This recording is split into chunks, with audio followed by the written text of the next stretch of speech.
पाहत आपण डायग्राम आणि त्याच्यामध्ये मीन आणि स्टँडर्ड डिव्हिजन दाखवली. आता आपण पाहत आहे याच्यातला दुसरा डिफरंट प्रॉब्लेम आहे. In a normal distribution mean is 50. मीन किती दिलेला आहे? 50.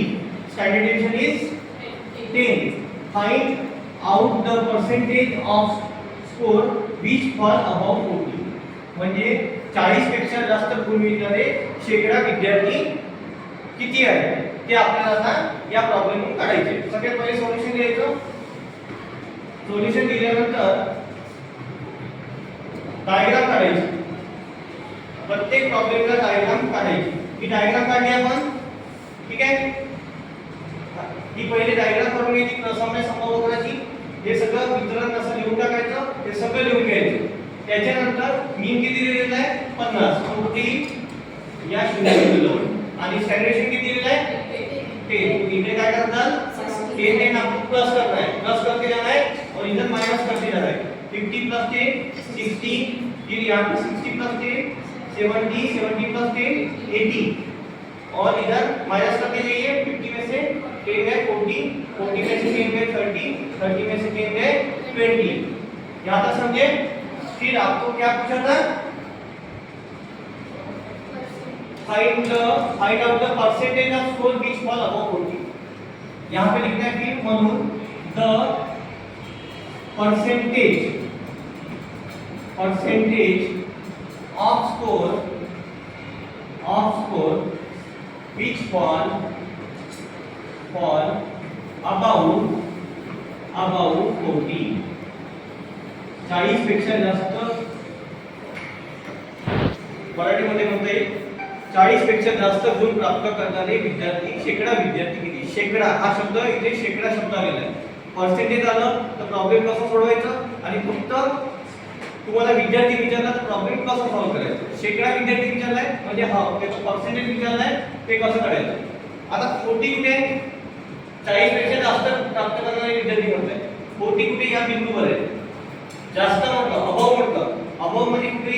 इकडे इकडे अबव म्हटलं तर इकडे शेवटपर्यंत. म्हणजे या बिंदूपासून इथे लक्ष द्या. 40 इथे 40 पेक्षा जास्त शेकडा प्राप्त करणारे विद्यार्थी कोणते आहेत? जास्त गुण प्राप्त करणारे विद्यार्थी इथून म्हणजे कोणकोणी 34.13 34.13 13.19 2.14 0.14. त्यांनी असं काही कॉर्डिनेट दिलाय का? 40 ते 60 असं काही दिलाय का? किंवा 40 ते 60 च्या मधात किती आहे असं नाही. त्यांनी काय म्हणताय 40 पेक्षा जास्त गुण प्राप्त करणारे शेकडा विद्यार्थी किती आहेत. ठीक आहे. म्हणजे या बिंदूपासून इकडे इथपर्यंत कोण येते याच्यामध्ये? हे बघा या इथे बिंदूवर या रेषेपासून इकडे म्हणजे 34.13% प्लस 34.13%. हे बघा हे 34.13%, हे 34.13%, मग प्लस 13.59%, मग 2.14% आणि मग 0.14%. इथपर्यंत समजलं का? याचं ऍडिशन करा. 34.13 34.13 13.59 2.14 0.14. ऍडिशन करा किती येते सांगा. याचं ऍडिशन येते 34.13 30.4.13 84.13 याचं ऍडिशन येईल. हे निघालं तुमचं उत्तर 84.13%. समजलं? याचा कन्फ्युजन कसं घ्यायचं? कन्फ्युजन किंवा निष्कर्ष ज्याला म्हणतो आपण confusion. The percentage off score which fall